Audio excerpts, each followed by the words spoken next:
अस्सलाम वालेकुम दोस्तों, मैं हूं सईद उमर फ़ारूक अपने चैनल उमर स्पीक्स की एक और एपिसोड के साथ आपकी खिदमत में हाज़िर हूं। और बड़े दिनों के बाद आपसे बात हो रही है और मैंने भी ब्रेक लिया। मैंने कहा क्योंकि हज का सीज़न चल रहा है तो माशाल्लाह बहुत से हुजाज कराम जो हैं वो मेरे सब्सक्राइबर्स हज पे गए हुए थे, तो उन सब लोगों को मेरी तरफ से बहुत बहुत मुबारकबाद कि आपने माशाल्लाह इतनी बड़ी सादत हासिल की है। आज की वीडियो ज़रा उम्रा से रिलेटेड है क्योंकि उम्रा से रिलेटेड बहुत सारे क्वेश्चंस आ रहे थे, तो मैं उनका कुछ आंसर देना चाहूँगा और आपको बताऊँगा कि उम्रा में मज़ीद क्या अपडेट्स आ रही हैं। बट वीडियो स्टार्ट करने से पहले आपसे सिर्फ इतनी सी रिक्वेस्ट है कि अगर आप हज और उम्रा दोनों से रिलेटेड अगर लेटेस्ट अपडेट से वाकिफ़ रहना चाहते हैं तो नीचे दिए गए सब्सक्राइब के बटन पे आप भी क्लिक कर लें। जी तो दोस्तों, बहुत से हुजाज कराम हज करके वापस भी आ रहे हैं, तो मेरा उन सबको सलाम है और दुआओं में जो लोग अभी तक वहाँ पर मौजूद हैं उनसे रिक्वेस्ट है कि दुआओं में याद रखिएगा।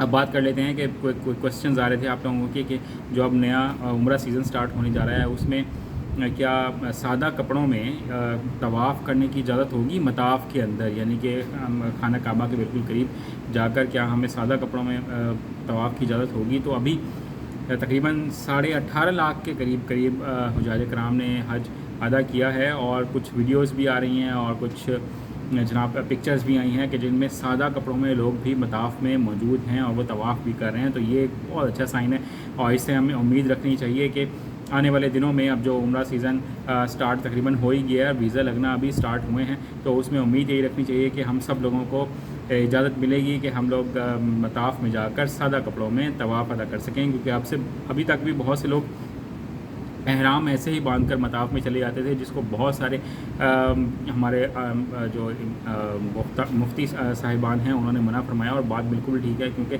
उसमें ये धोखे का एलिमेंट आ जाता है। तो इस तरह की हरकत मेरे ख्याल में किसी को भी नहीं करनी चाहिए और जितने भी हमारे आलम दीन साहब हैं उन्होंने भी इसको मना फरमाया तो उस पर सख्ती से अमल करना चाहिए। अब बात कर लेते हैं कि रियाजुल जन्ना में जो परमिट लेना पड़ता है नुसुक ऐप से, क्या वो लेना पड़ेगा या नहीं लेना पड़ेगा। तो इसके लिए भी बहुत पॉजिटिव साइंस आ रहे हैं और उम्मीद यही की जा रही है कि शायद अब रियाजुल जन्ना के लिए भी जो परमिट है वो लेना ना पड़े। तो ये बड़ी ज़बरदस्त खबर है। अब कुछ लोग पूछ रहे थे कि उम्र सीज़न कब से स्टार्ट हो रहा है, तो 3 जुलाई से वीज़ा लगने तो स्टार्ट हो गए हैं, बट पाकिस्तान के लिए भी बहुत से लोगों को वीज़ा नहीं मिल रहे हैं। उसकी वजह यह है कि बहुत सारी कंपनियों को ब्लैक लिस्ट कर दिया है क्योंकि बहुत से लोगों को शिकायत हुई थी, तो उन्होंने सऊदी गवर्नमेंट को उसकी कंप्लेंट किया, जिसकी वजह से बहुत सारी पाकिस्तानी कंपनीज़ जो हैं उनको ब्लैक लिस्ट कर दिया गया।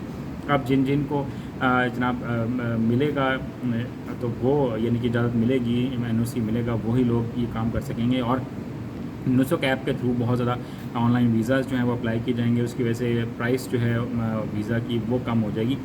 तो आज की वीडियो में ये कुछ अपडेट्स हैं जो मैंने आप तक पहुंचानी थी। अगर चैनल पर नए हैं तो चैनल को सब्सक्राइब कर लीजिएगा, अपने घर वालों का बहुत ज़्यादा ख्याल रखिएगा। अल्लाह हाफ़िज़।